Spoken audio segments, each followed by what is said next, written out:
Vamos orar antes de tudo? Vamos fechar nossos olhos mais uma vez? Deus Santo, nós, mais do que nunca, Pai, vivendo dentro de uma cultura, de uma realidade, Deus, onde as pessoas estão apenas buscando os seus próprios interesses, sem nenhum voltar para o outro, Senhor, onde apenas a vontade é o que importa, Deus, em especial a realização, Deus, dos desejos da carne, Senhor. É um desafio mais do que nunca, Pai. Nós temos uma vida onde o nosso dom, o nosso chamado para com o nosso próximo, Deus, esteja de fato, Senhor, sendo vivenciado pela Tua igreja. Portanto, Senhor, nós colocamos tudo que será falado nessa noite, nesse lugar, que o Teu Espírito esteja falando nos nossos corações, Deus, em especial, revelando, falando ao nosso coração, qual dentre todos esses dons é aquele dom que o Senhor deu a cada um de nós para ser exercido no Teu reino. É o que eu oro e peço, em nome de Jesus. Amém.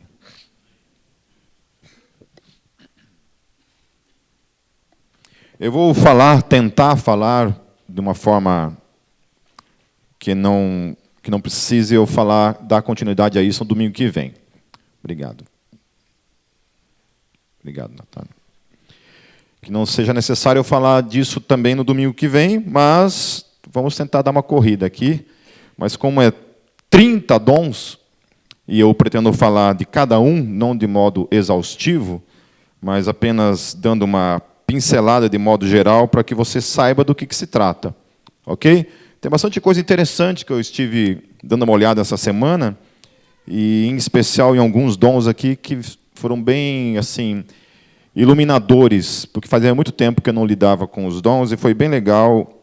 Eu acabei pegando um outro livro também como base para orientação nesse aspecto, então foi bem interessante. Amém? Então são 30 dons. Começando então, antes de falar sobre os dons, eu quero falar sobre algumas considerações. Eu coloquei 4 considerações, mas são somente 3, né? Eu coloquei 4, mas são somente 3. Eu não sei que eu estava com 4 na cabeça aqui. A primeira consideração é que não há uma lista exaustiva de dons no Novo Testamento. Cada lista acrescenta algo à outra. Então, todas as listas de dons que aparecem no Novo Testamento, nenhuma delas é exaustiva ou completa. Ok? Elas vão se completando. Uma fala sobre 5, outra fala lá sobre uns 6, 7 dons, a outra fala um pouco mais outros dons. Então, a segunda consideração é que, se entendermos que essas listas não são exaustivas, concluiremos que os dons podem ser mais numerosos do que aqueles que o Novo Testamento apresenta. De qualquer maneira, porém, todos os dons, estejam eles descritos ou não no Novo Testamento, têm que, basicamente, fazer sentido com o espírito geral das Escrituras. Então, por que é necessário falar sobre essas considerações? Porque eu conheço gente que é cessacionista, e, portanto, cessacionista é a pessoa que não crê que alguns desses dons são contemporâneos, ou seja, são exatamente para os dias de hoje. Considera alguns, porém não todos, ok? Porém, tem gente também que, apesar de considerar que todos esses dons são para os dias de hoje, acredito que somente os dons que estão descritos na Bíblia que são válidos e que, portanto, qualquer outro tipo de dom que não se encaixe naquele que a Bíblia está revelando não é, portanto, bíblico, e a gente tem que necessariamente rejeitar. Tá certo? Então, a gente tem uma ala xiita, né, dos evangélicos aí. Tem uma galera que é impressionante, cara. Os caras vêm e falam que não pode dançar no culto, né? Não pode, tem que ser aquela coisa assim, bem congregacional mesmo, bem tradicional, não pode bater palmas, não pode sorrir, que sorrir é coisa da carne, você não pode andar vestidinho, bem cheirosinho, é uma coisa do Satanás, eu não entendo, sabe, essas pessoas. Eu falo de Satanás porque para mim é legalismo, e legalismo para mim está fora do Evangelho. Amém? A terceira consideração que é interessante é que todos os dons são carismas, mesmo os menos aclamados pela teologia carismática. Então, tem uma tendência a dar evidência para alguns dons, como dons espirituais, e outros dons, por não estarem nesse tipo de evidência carismática, a gente não considera como uma coisa, talvez, né, sei lá, importante, alguma coisa desse tipo. Então, por exemplo, né, nas igrejas pentecostais tendem a supervalorizar dons como o dom de línguas, como o dom de profecia, acima de outros dons. Certo? Então, existe uma dificuldade em relação a isso. Então, o que eu vou tratar nessa noite, não. Todos os dons que eu vou falar, todos sem exceção, têm a sua devida importância. Amém? Olha, eu já estou falando em línguas, nem comecei ainda o negócio. Então, vamos lá. Está meio alemão o negócio. Então, o primeiro dom que eu quero tratar nessa noite é o dom de contribuir. Esse é o dom mais importante do momento. Em contradição ao que eu acabei de falar. Em Romanos 12, 80, será que é esse mesmo versículo? Cara, eu acho que não tem o versículo 80, deve ser o versículo 8. Confiram aí para mim.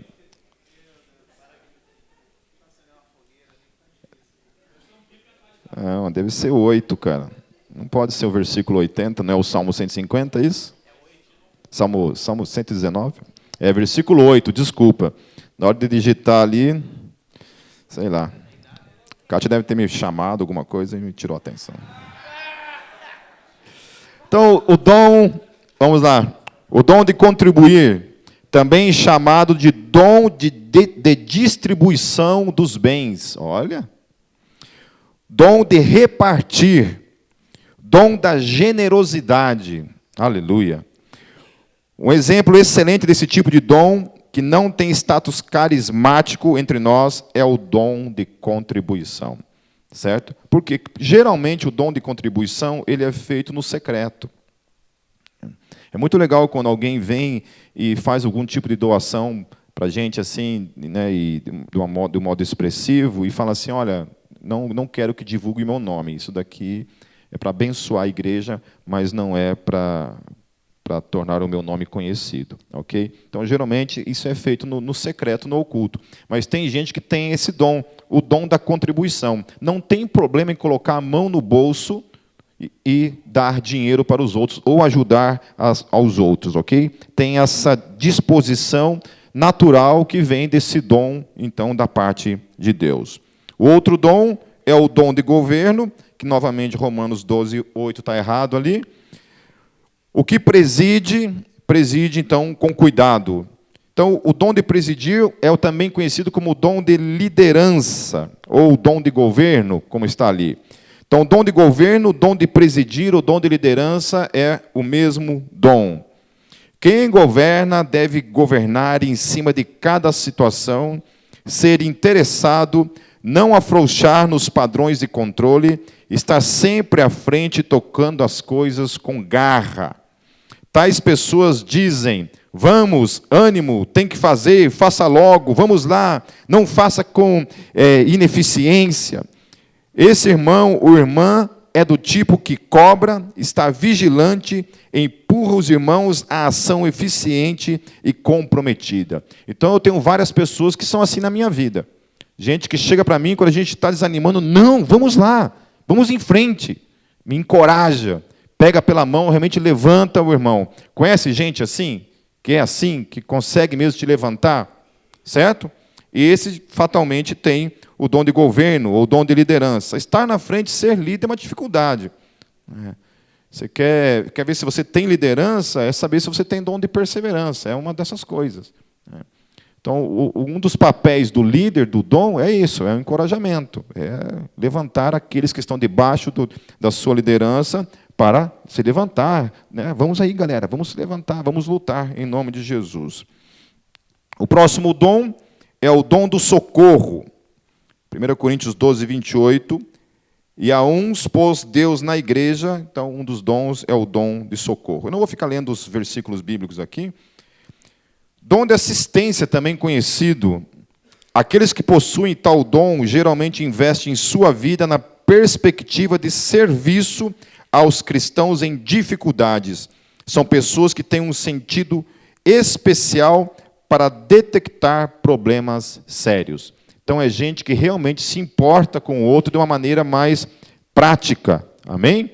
Então, vai lá, percebe que o cara está com uma dificuldade, ele faz todo um levante, por exemplo, às vezes acontece, né, de a gente receber dentro do nosso grupo lá um pedido, sei lá, por cestas básicas, ou por roupas, alguma coisa assim, ou doação de sangue, né? E essa pessoa, geralmente, que tem esse dom do socorro, é a primeira a se dispor, a se levantar, a fazer alguma coisa, certo? Enquanto a maioria de nós, talvez não de primeira mão, se levanta para isso, mas quem tem o dom de socorro é de imediato. Isso é um dom. Alguns têm esse dom que recebem da parte de Deus.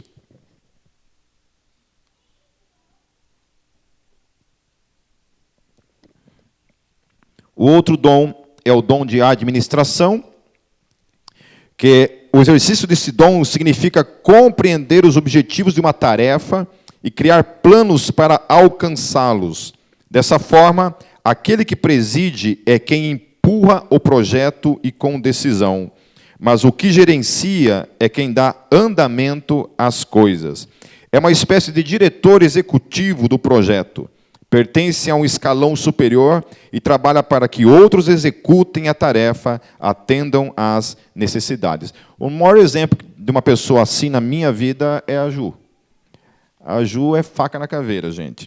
Ela é secretária da igreja e ela que tipo assim, Ju, me cobra de eu fazer uma coisa ali, né? E ela, rapaz, é 5 horas da manhã, o galo nem cantou, ela já está lá me perturbando a vida, perguntando para mim, Pipo, você fez aquele negócio lá? Então, ela é um exemplo de uma pessoa que tem esse dom, o dom de administração.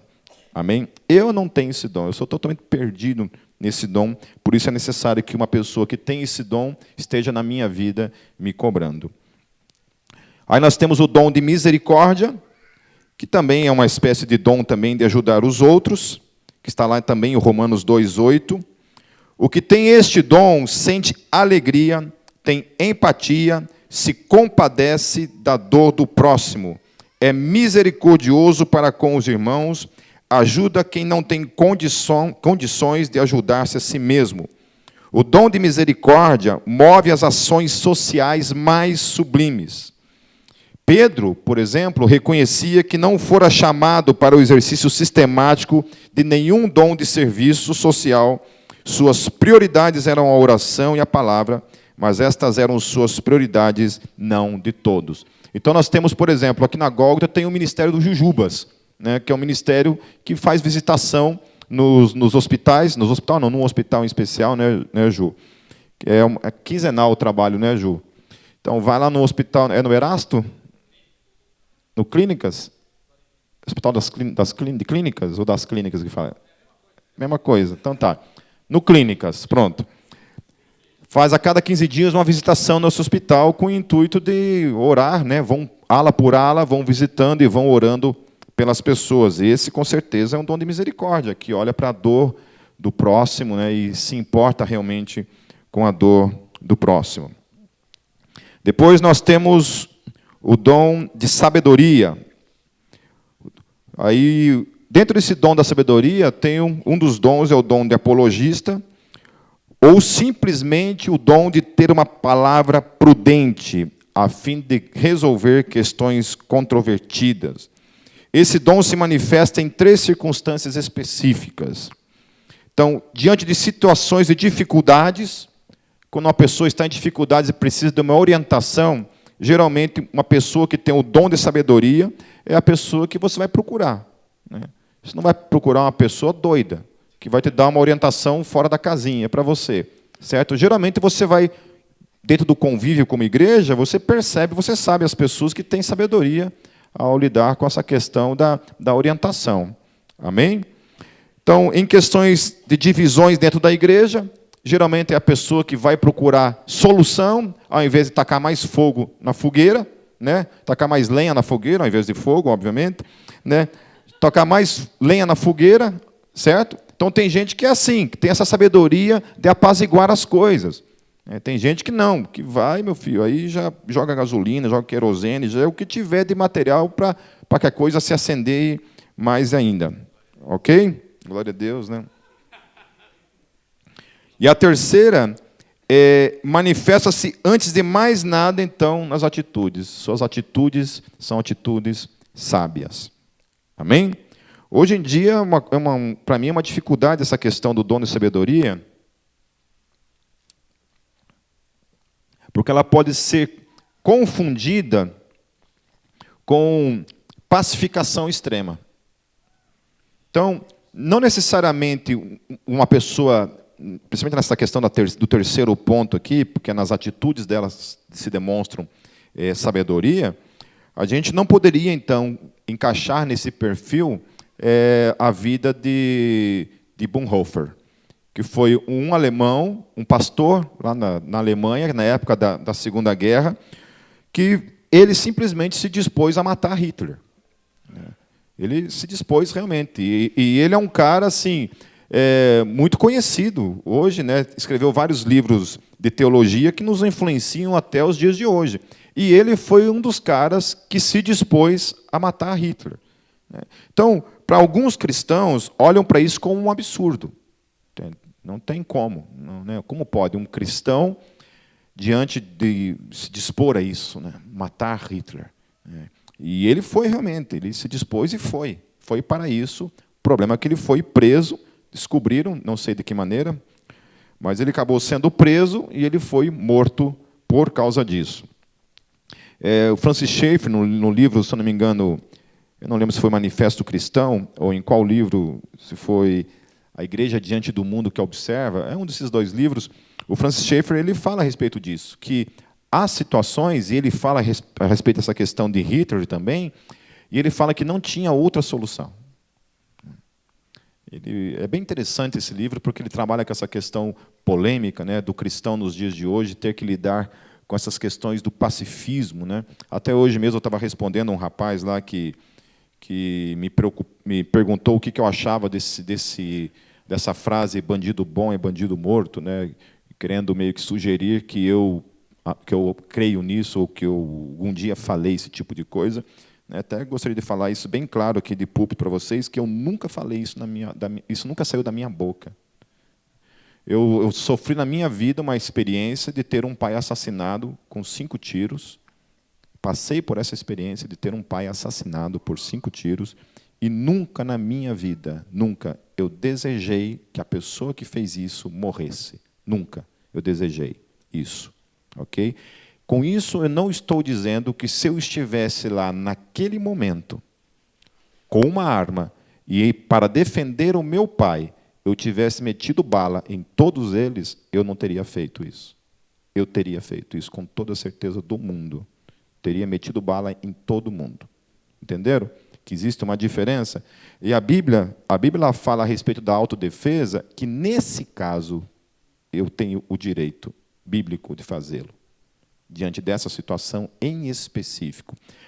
Amanheceu o dia, passou o dia, eu não posso mais ir atrás de ninguém procurando vingança. Somente naquele momento, no momento em que eu estou sofrendo, aquele momento eu posso fazê-lo. Passou daquele momento, já aconteceu de ser morto alguém já morrer, passou daquele momento, no outro dia, eu não posso mais ir atrás do assassino e procurar algum tipo de vingança ou justiça. Ok? Então, está aqui um cara que nunca desejou. Pelo contrário, orei pela vida daquela pessoa, dizendo diante de Deus que eu perdoava aquela pessoa.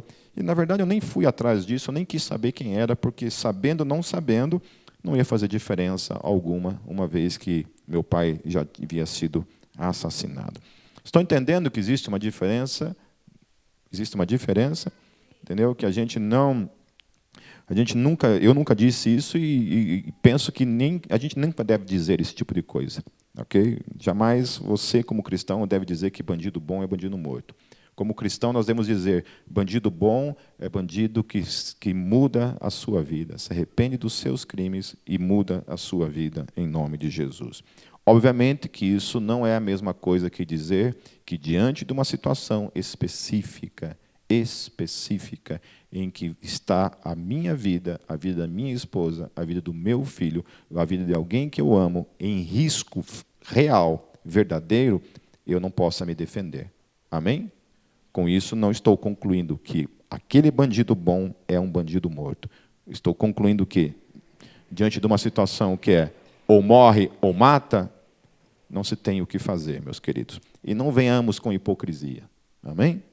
Ninguém vai dar florzinha, né? Hoje a minha discussão com esse rapaz foi porque ele falou para mim assim que esse tipo de coisa se resolve com educação.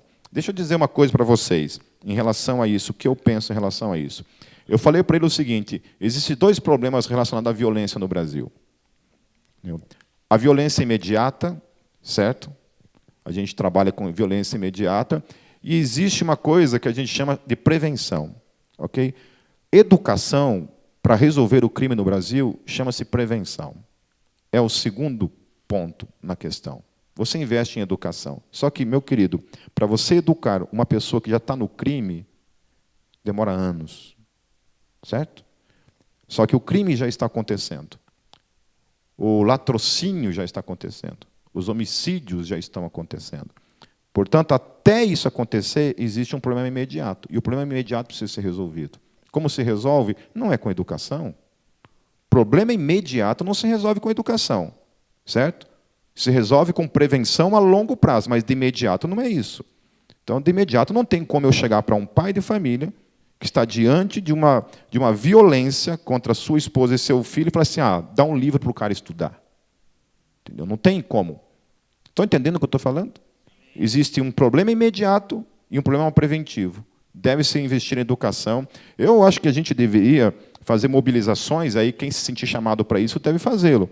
Deveria existir, a igreja deveria estar, em nome de Jesus, nas favelas, pegando essas crianças e investindo na vida dessas crianças, como existem muitos projetos sendo feitos. Esses dias eu fui num projeto muito legal, eu não me recordo o nome, que foi um casal de suíços vieram para o Brasil, dentro de uma favela, começaram um trabalho social assim, é de manhã à tarde, eu não sei se é de noite também, eu sei que foram nesses dois períodos que eu acabei ministrando na vida daquelas crianças ali. E é isso, eles pegam assim, a criança estuda de tarde, então ela vai de manhã para lá, então eles têm vários tipos de ensinos e recreações ali, esporte e outras coisas mais, e quem estuda de manhã vai na parte da tarde. Então, para que a criança não fique solta durante o dia, se envolvendo com o tráfico, se envolvendo com o crime. Achei isso fantástico. E vários cristãos estão trabalhando ali na vida dessas crianças. Então, é isso daí. A igreja tem feito. Talvez não na dimensão que deveria estar fazendo, mas está fazendo. Então, temos que fazer. Amém? Temos que fazer. Temos que, em nome de Jesus, tentar tirar o máximo possível de crianças do crime, em nome de Jesus, apesar de que eu acho que isso não resolve na sua totalidade o problema, porque até parece que o problema da criminalidade é a pobreza. Se assim fosse, nós não estaríamos com tantos políticos corruptos e ladrões nesse país. Entendeu? Caráter, meus queridos, é uma questão que não é porque é pobre. Amém? Nós temos que tirar das nossas mentes esse estigma que mora na favela é bandido. Né? Não é isso. Eu acho que... o Alex está aqui, ó, né? Mora no Osternac, nem por isso é bandido. Né? Mas é verdade, porque a gente já fez trabalhos em favelas e é uma grande minoria que está envolvida com o tráfico.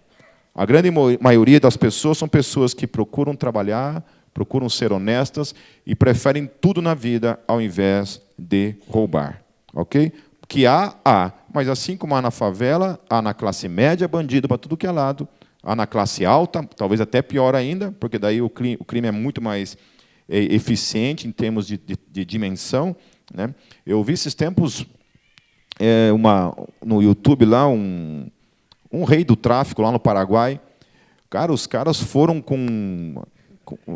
o cara só andava com carro blindado, então não tinha como dar tiro simplesmente no cara para matar o cara. Já tinham tentado matar o cara várias vezes, mas não conseguia, porque o cara só andava com o carro blindado, certo? O que os caras fizeram? Os caras colocaram atrás do carro, assim, não lembro que carro que era, os caras colocaram aquela arma, eu não sei se é .40, o que é aquele troço lá que derruba avião? ponto 50? Ponto 50. Os caras colocaram a ponto 50 para matar o cara. E mataram o cara. Mas assim, então, cara, você acha que alguém na favela compra uma ponto 50? Você acha que um favelado compra uma ponto 50? O cara não consegue comprar nem um 22. Se bobear, ele compra uma arminha ali no 1,99 para tentar assaltar alguém, entende? Então, a verdade é essa, entende? Existe educação, amém. Mas, para mim, a solução da violência no Brasil é o Evangelho, não tem jeito. É o Evangelho, meus queridos. É a pregação do Evangelho. É mudar nossos corações, nossas mentes, em nome de Jesus. Amém? Metanoia. Então, o dom de conhecimento é o dom de descobrir, acumular informações e esclarecer verdades valiosas para a edificação e instrução teológica e espiritual do corpo de Cristo. É o dom dos teólogos e dos pensadores realmente piedosos. São pessoas cuja vida é verdadeiro poço de riquezas, acervo de sabedoria, que borbulha na alma de uma forma extraordinária. Amém? Então, dom de conhecimento, você sabe quem é pelo número de leituras que ele faz de livros mensais, a busca incansável de conhecimento. Essa pessoa fatalmente tem, com certeza, esse tipo de dom. O outro dom é o dom da fé, ou dom de fé.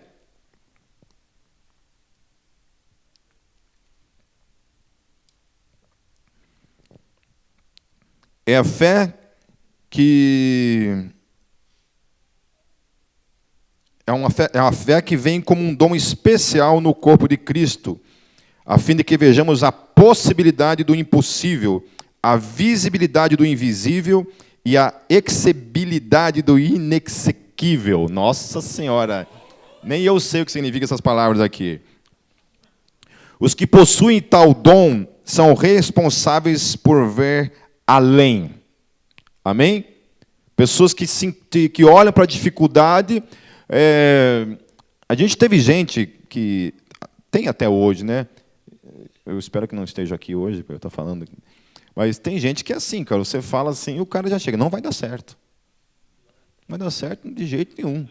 Entende? Eu tive uma pessoa que falava assim o tempo todo. Você falava assim, não, vamos fazer isso. Não vai dar certo. Entendeu? Aí você fazia uma outra coisa, não vai dar certo.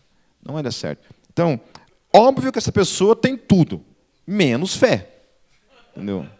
Alguma coisa faltou, menos fé. Já tem gente que não, cara. Né? Que olha assim, você não enxerga nada, e o cara vem e fala assim, não, é possível, a gente consegue, vamos lá, vamos encarar isso, vamos enfrentar isso em nome de Jesus. Amém? Nós precisamos, de mais do que nunca, que o Espírito Santo derrame sobre nossas vidas pessoas com esse dom. Amém? Aí o dom de cura.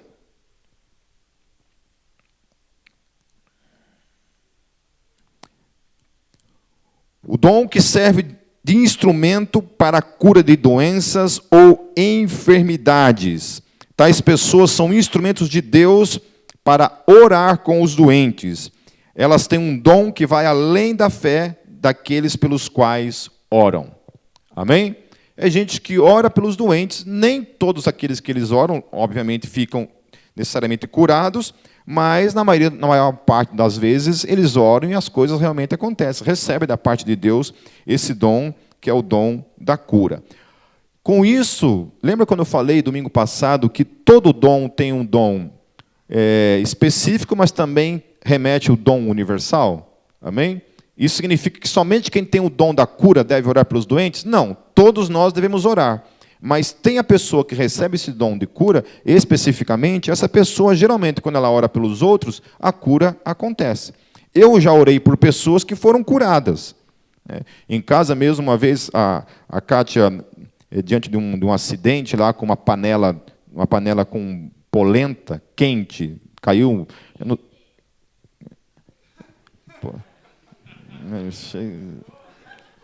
A polenta quente...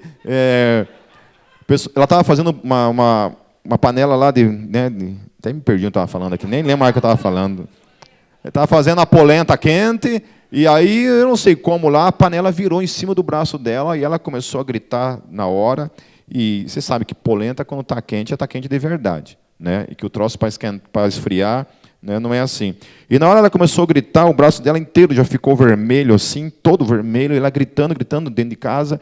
E eu corri até ela, e na hora que eu corri até ela, eu já coloquei a mão sobre o braço dela e comecei a orar. E falei, Deus, né, não lembro a oração específica, mas orando para que Deus agisse. E no ato, meus queridos, no ato, a mão dela, na hora, foi ficando na cor natural. Na hora. E a dor simplesmente parou de imediato, e ela está ali como testemunha para confirmar isso depois para você. Se você falar que é mentira, amanhã depois nós conversamos. Amém? Então, assim, em outras ocasiões em que eu orei por pessoas, eu de fato não tenho esse dom. Eu não acho que eu tenho o dom de cura. Mas eu já orei por pessoas e eu vi manifestar-se cura por meio disso. Eu não conheço, eu particularmente não conheço nenhuma pessoa que tenha o dom de cura. Eu não conheço ninguém. Se tiver alguém aqui na Gólgota que tem esse dom, depois me procure, que eu vou ligar várias vezes para você. Eu preciso bastante. Uma coisa interessante é que, pensando nessa questão do dom de cura, a gente tem que pensar que, biblicamente, ainda que uma pessoa tenha o dom de cura, ore por pessoas e pessoas são curadas, não necessariamente significa, portanto, que essa pessoa não fica doente. Ok? Mesmo uma pessoa que possa ter o dom de orar pelos outros e os outros serem curados, às vezes ela ora por ela mesma e ela não é curada. Então, nós temos exemplos bíblicos disso acontecendo. A própria vida de Timóteo e outros também que receberam, e nem por isso a própria vida deles era, quando passavam por um tipo de doença, eles eram curados. Paulo orou várias vezes por pessoas e pessoas eram curadas. Houve ocasiões em que ele orou e ninguém foi curado. Amém?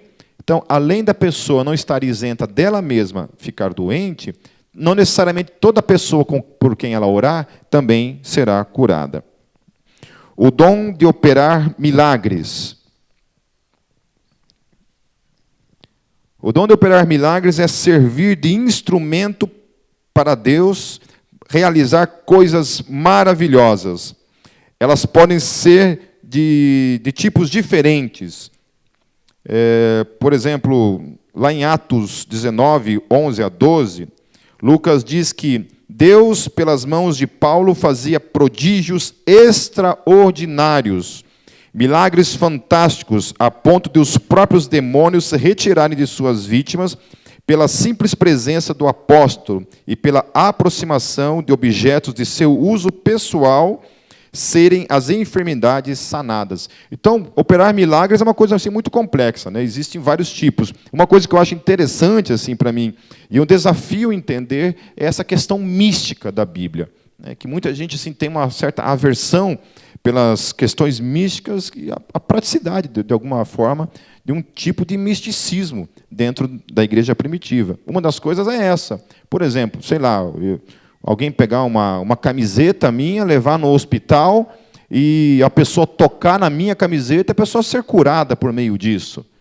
Né? Se você fizer uma coisa dessa, né, em algumas igrejas nos dias de hoje, cara, primeiro que não faz.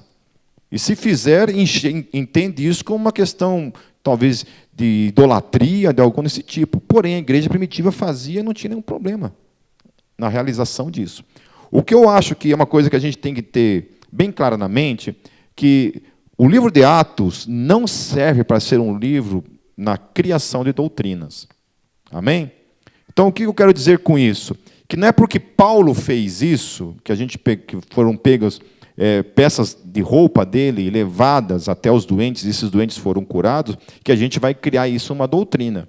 Então, vai ter lá um armário com peças de roupa do apóstolo Pipe, certo? Ungidas, e aí alguém está doente, você pega uma pecinha de roupa, corre na casa do cara e leva uma peça de roupa minha para curar o cara. Isso é fazer disso uma doutrina. Mas eu estou dizendo que eu não entendo, entendeu? As formas como Deus age, né? Não quero criar disso uma doutrina, mas também a gente sabe que isso acontece. Amém? Então, o dom de operar milagres. Algumas coisas eu não estou falando aqui, porque é muita coisa para falar, e eu mando amanhã no grupo lá do Face todo o esboço especificando um pouco mais acerca de cada um. Se alguém que está aqui nessa noite que não faz parte da comunidade Gólgota, depois me procure, eu posso também enviar para vocês. Aí o dom de discernimentos de espíritos. Significa saber se certas doutrinas... Olha que interessante isso, porque quando se fala de discernimento de espírito, é uma outra concepção que muitas vezes se tem dentro da igreja. Então, significa saber se certas doutrinas, atitudes e motivações são de Deus ou têm outra procedência. Trata-se, portanto, de se ter a necessidade especial de discernir, perceber o que está por trás das coisas, sejam heresias, más intenções ou motivações ruins. Então, 3 coisas em relação a isso. Então, o dom de discernimento de espíritos é útil na detecção da obra dos espíritos enganadores. Então, por exemplo, nós temos a história de Lucas, lá de Atos, que Lucas relata, que os apóstolos estão ali evangelizando e vem uma moça atrás com o espírito de adivinhação, certo? Falando algumas coisas. O que acontece? Na hora eles discernem que é um espírito agindo na vida daquela mulher. E eles repreendem aquele espírito e aquele espírito sai daquela mulher. Tanto que o cara que fazia uso disso para ganhar dinheiro fica todo revoltado com aquela situação. Então, essa é uma situação, certo? Discernir alguns espíritos. A gente sabe, por exemplo, de situações em que você está dentro de uma igreja e alguém começa a falar em línguas, né? E realmente a igreja é edificada porque tem uma interpretação, depois eu vou falar um pouco mais a respeito do dom de línguas, porém, algumas vezes a pessoa começa a falar em línguas e alguém, naquele momento, discerne que aquele falar vem do demônio. É um espírito enganador falando de uma coisa que não vem da parte de Deus. Ok? A segunda coisa é que o dom serve para identificar os verdadeiros profetas. Amém? Então, discernir também, ter esse discernimento para discernir espíritos de enganadores, eu acho que é uma coisa que a igreja mais do que nunca precisa. Pessoas que estejam ali discernindo e falando assim, olha, aquele ensino é do demônio. Esse ensino não vem da parte de Deus. Falar isso. O problema é que a gente não pode falar mais nada, porque tudo magoa. Tudo magoa. E vocês perceberam que quando fala, não julgueis, toda vez que você vai julgar uma doutrina como uma coisa do demônio, a pessoa fala para você, olha, não julgueis. Não julgueis. Querendo dizer que você não pode julgar. Mas é claro que você pode julgar. Não é somente você pode julgar, você deve julgar. Você deve julgar as coisas. Olhar para todas as coisas e discernir se aquilo vem de Deus ou não vem de Deus. Nós devemos fazer isso. Nós não podemos acreditar em absolutamente tudo. Nós temos que criticar as coisas e ver realmente se aquilo vem da palavra. Amém? Temos. Esses dias eu vi um vídeo daquela cantora gospel Sarah Shiva. É isso? É Sarah Shiva o nome dela? Eu não vou julgar ela. Existe uma diferença entre julgar a pessoa da Sarah Shiva, dizer que a Sarah Shiva é do demônio, uma coisa desse tipo. E não estou dizendo isso. Amém? Se ela é nascida de novo ou não, isso é uma coisa entre ela e Deus, e eu não posso nem ousar falar qualquer coisa nesse aspecto. Amém? Mas ela falando umas coisas a respeito de música, música secular, música não cristã, ela falando umas coisas lá, cara, eu falei, não, cara, não pode. Entende? Então eu fui lá, fiz todo preocupado, fiz um texto respondendo cada ponto daquilo, apontando que aquilo estava errado, que teologicamente falando estava errado, biblicamente falando estava errado, culturalmente falando estava errado, que aquilo antropologicamente falando estava errado, que aquilo não tem nada a ver com o evangelho, que aquilo é um equívoco da parte dela. Tive todo um trabalho para escrever aquilo, os caras simplesmente deletaram aquilo e disseram, nós não aceitamos esse tipo de coisa na nossa página. Entende? Então, assim, você não pode discordar, você não pode mostrar a verdade, que aquilo está errado. Eu tenho um cara na minha vida que chama-se Paulo Henrique, famoso PH. O PH é um exemplo claro disso. Ele pega, ele fala coisas assim, ele traz assim, uns 40 textos de 100 linhas cada um, e para mostrar que a Gólgota é o primeiro projeto da vida dele de destruição. Eu já recebi um áudio esses dias falando que ele vai vir aqui botar fogo em tudo. Eu falei, opa, pode vir, que está na hora de reformar mesmo esse negócio aqui. Quem sabe a gente ganha um salão novo aí. Mas é essa coisa assim de que a cor preta é do Satanás. Umas coisas assim, daí eu vou lá, respondo ele, tenho todo o trabalho, a educação de responder ele, e aí ele simplesmente vem e coloca tudo de volta, os mesmos textos. Eu falei assim, cara, mas eu acabei de te responder. Você nem leu o que eu escrevi. Entende? Então é assim, tem gente então que você não pode criticar e tem gente que não escuta simplesmente isso. Mas aí, independente disso, a vida daquele que tem discernimento dos espíritos tem que estar atento a tudo. Amém? Até mesmo aquilo que eu falo. Você tem todo o direito, meu querido, de discordar de mim, me apresentar biblicamente que eu estou errado. Não tem nenhum problema em sentar com você e mostrar o quanto você está errado em relação a isso.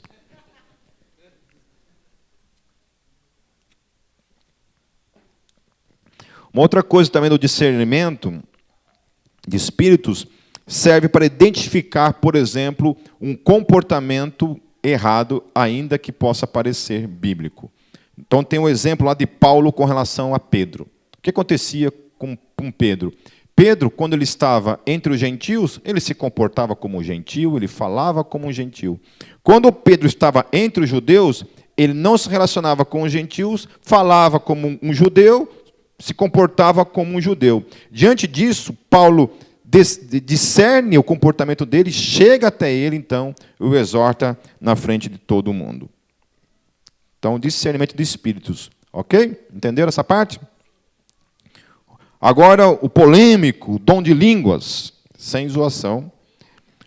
O polêmico dom de línguas, ou então variedade de línguas. Lá em 1 Coríntios 12:10 fala sobre variedade de línguas.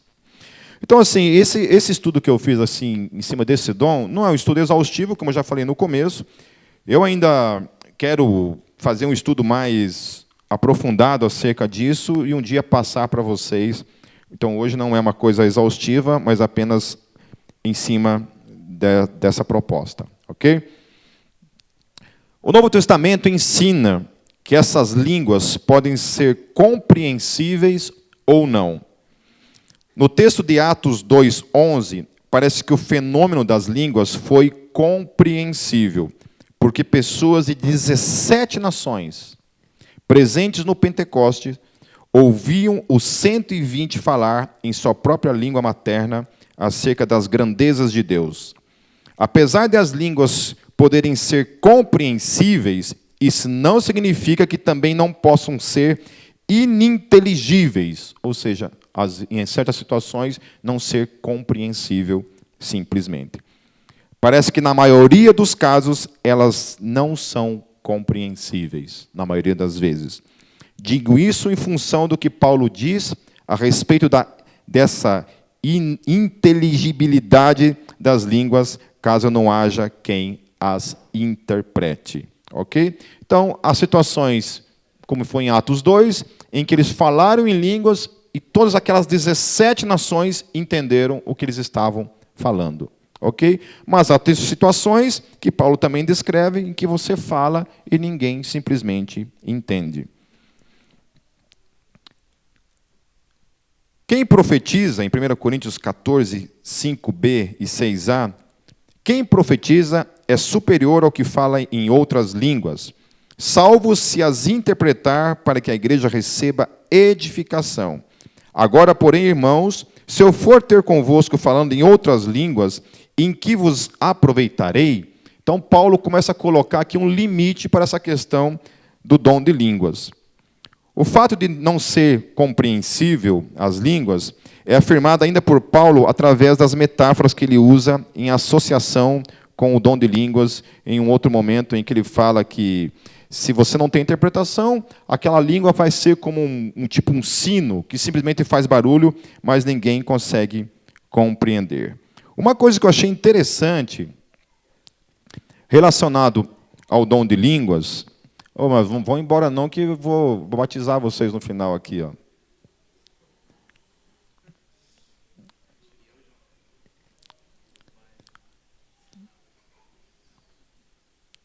Olha o que Paulo fala.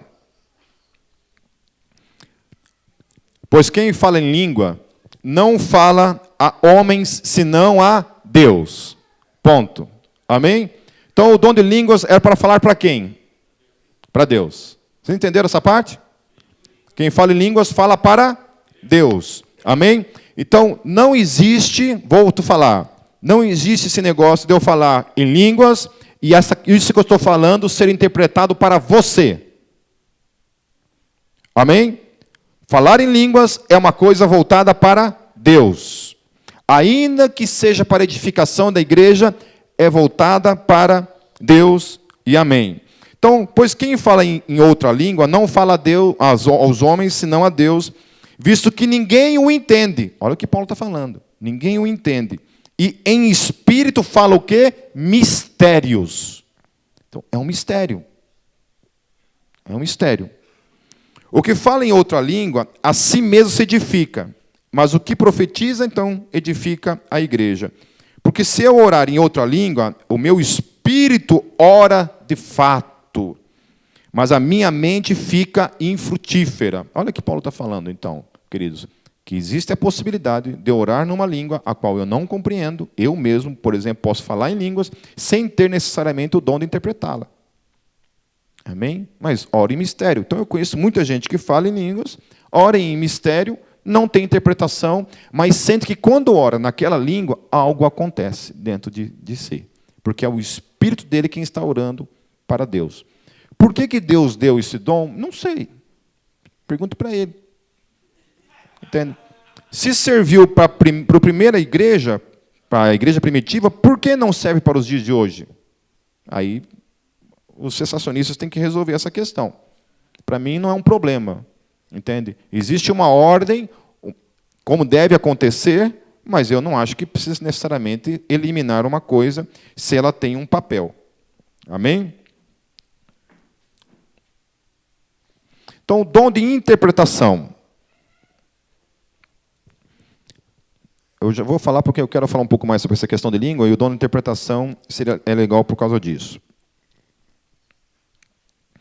É o dom de interpretar o dizer místico da alma, que se expressa, então, em línguas. Lembra que eu falei sobre a questão mística, né? Então, o dom de línguas é uma dessas materializações desse místico no espírito.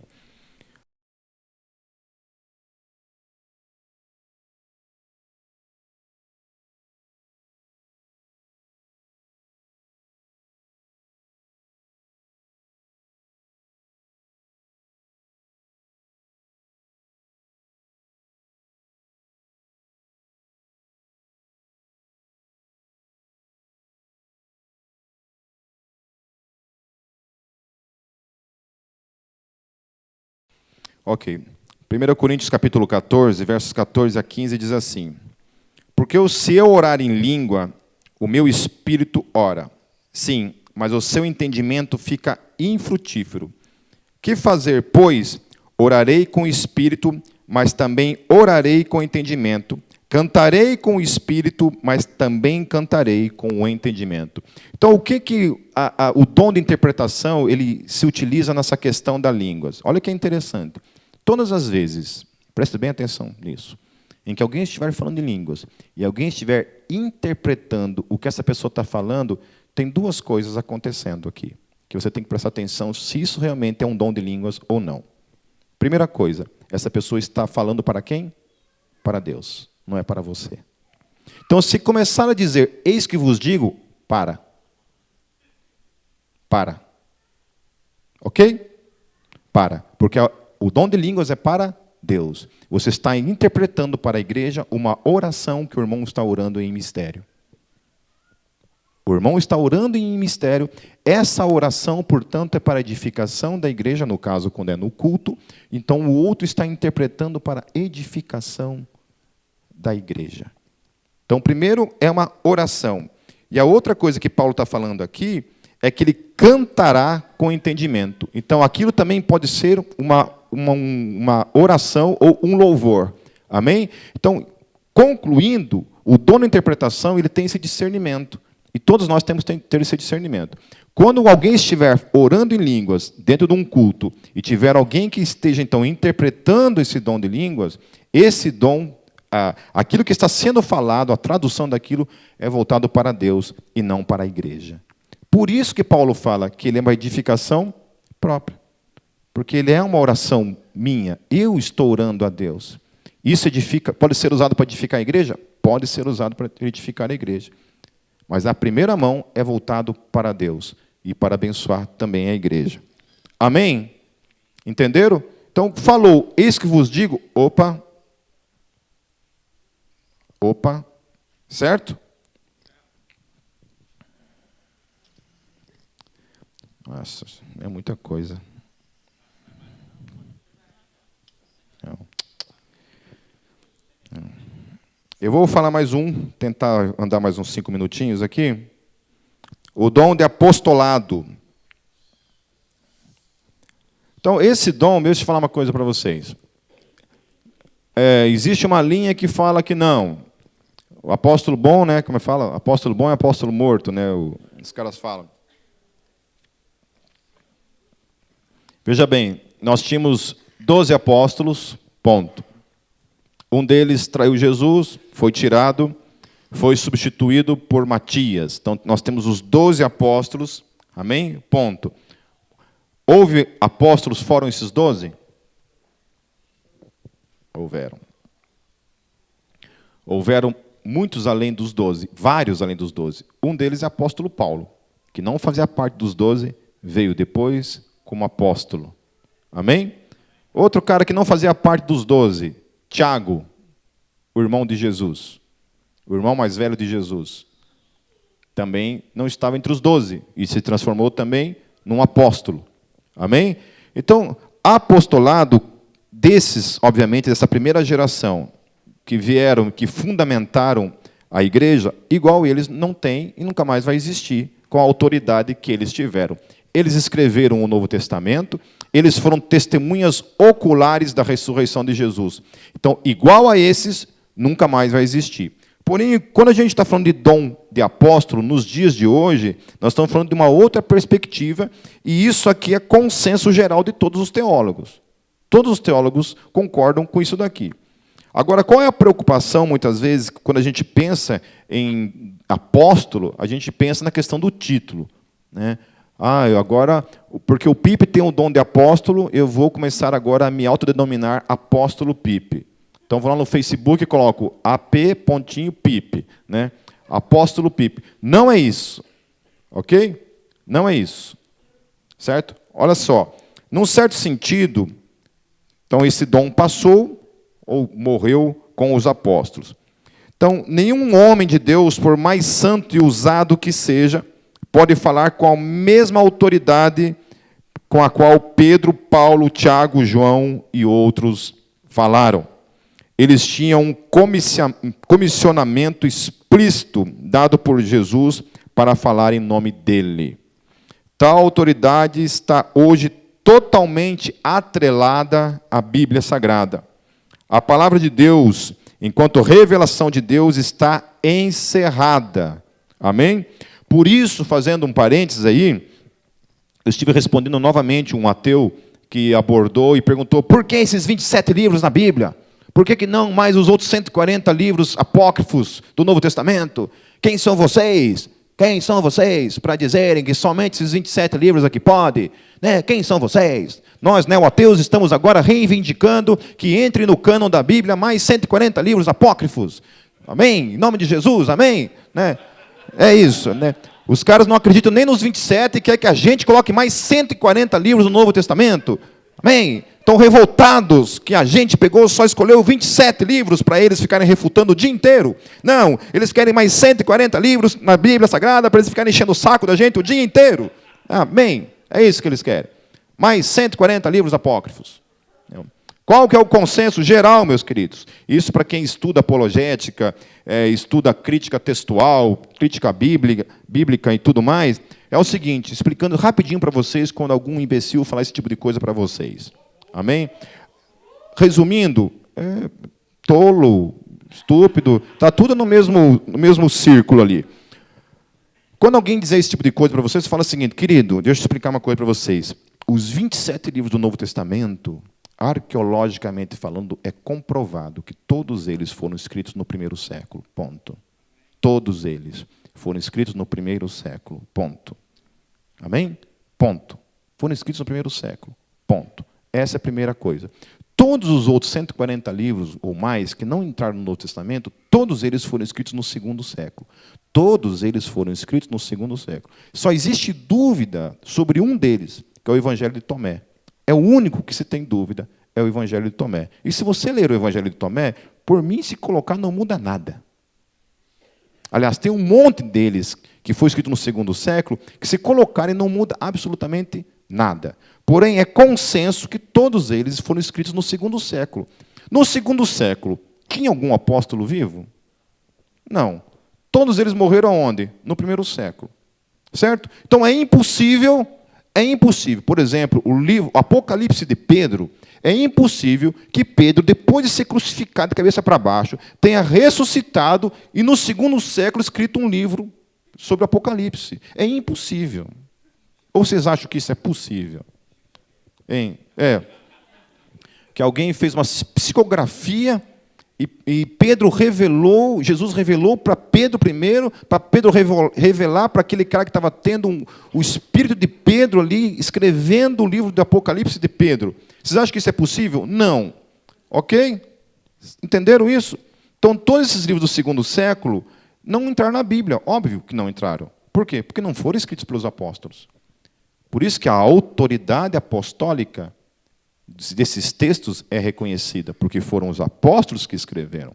Por isso nós reconhecemos esses 27 livros. Reconhecemos porque aí sim vem a segunda era dos pais da igreja, que também escreveram listas de livros inspirados, que reconheciam que esses livros sim foram escritos pelos apóstolos. Então, já no segundo século havia essas listas de livros, as quais eles reconheciam esses 27 livros. Não reconhecia o Evangelho de Judas, não reconhecia o Apocalipse de Pedro, não reconhecia o Evangelho de Tomé, não reconhecia o Evangelho de Nicodemos e outros livros do Novo apócrifos que tem por aí. Ok? Então, assim, se eles insistirem muito nesses 140, você fala assim para eles, mas por que você não faz isso? Compre um livro, né, uma Bíblia, escreva uma Bíblia e use. Fique à vontade. Né? Fique à vontade. Amém? Você dê esse tipo de direcionamento. Entenderam? Acho que eu preciso falar mais sobre apologética aqui nos domingos, porque acho que toda semana eu recebo perguntas assim para mim, que eu acho que eu já falei várias vezes, mas eu acho que não especificamente sobre isso. E uma das questões é essa. A veracidade da Bíblia, meus queridos. Quando alguém questiona a veracidade da Bíblia, eu falo, você não sabe o que você está falando, cara. Você não conhece nada. Você não conhece absolutamente nada. Desacreditar na veracidade da Bíblia, meu querido, é só para ignorante.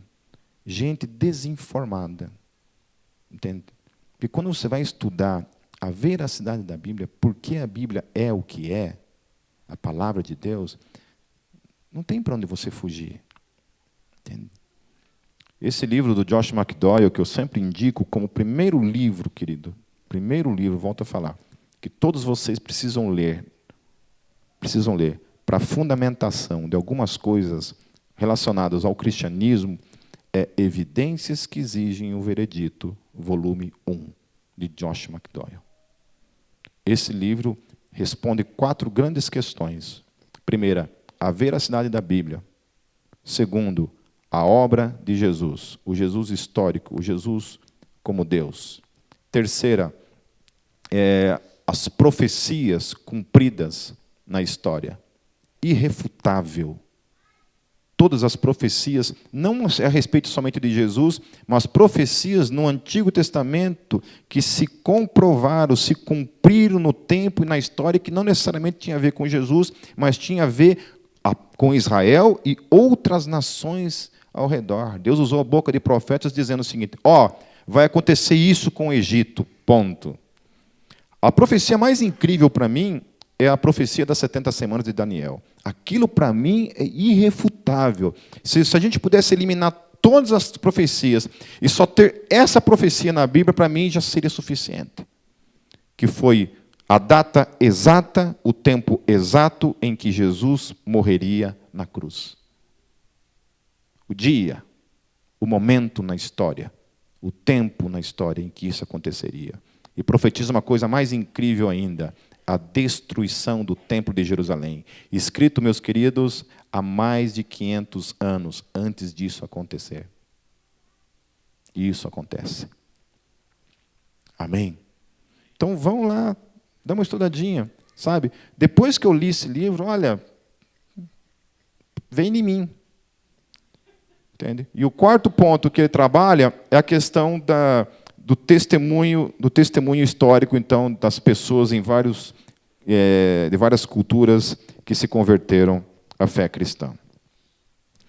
Então, o dom de apóstolo, meus queridos, voltando aqui para encerrar, porém, Deus fala ainda hoje, mas tal falar, então, não acrescenta nada à Escritura. Então, qualquer apóstolo que chega aí querendo adicionar alguma coisa na Bíblia Sagrada, vocês pulam fora. Amém? Pulam fora. Esse cara está falando uma abobrinha, ele não pode adicionar nada nas Escrituras. Amém? Então não há mais nenhuma revelação a ser feita. Quando fala hoje, ele apenas atualiza e revitaliza a própria palavra.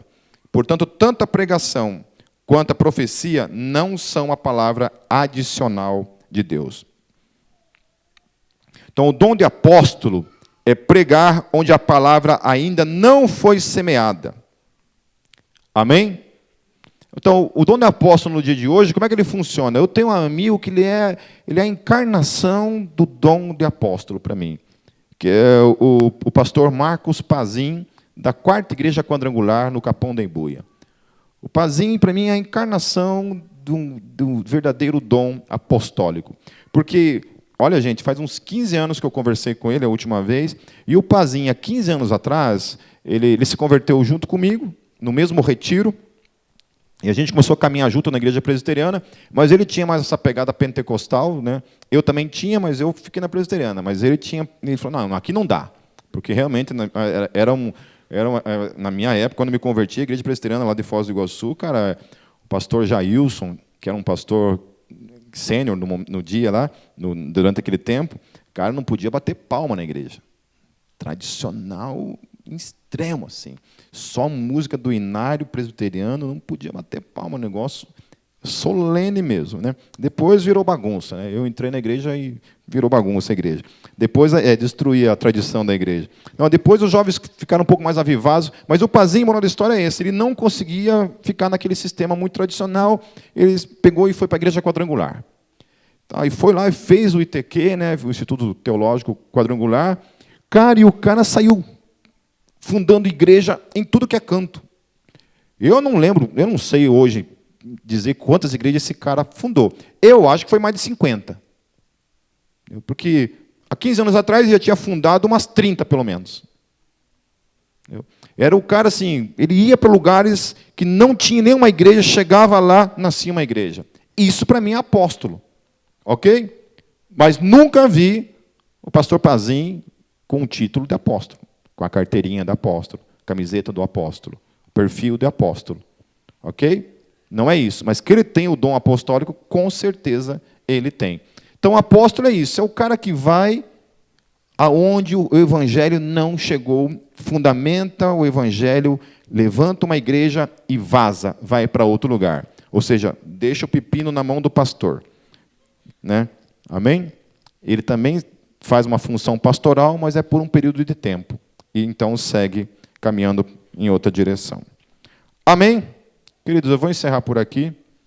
E domingo que vem eu continuo, porque tem mais um monte de coisa para falar aqui e não vai dar tempo. Amém? Quero orar com vocês. Eu sei assim que esse tipo de assunto ele é um pouco, talvez até meio maçante, mas é necessário falar. Como eu falei, a gente precisa de uma igreja que saia desses 80%. Lembra que domingo passado eu falei o quê? 80%. 80%. Não estou falando de 30%, de 10%. Estou falando de 80% da igreja no mundo. A igreja no mundo, 80% dela, não sabe qual o seu dom. 80%, meus queridos.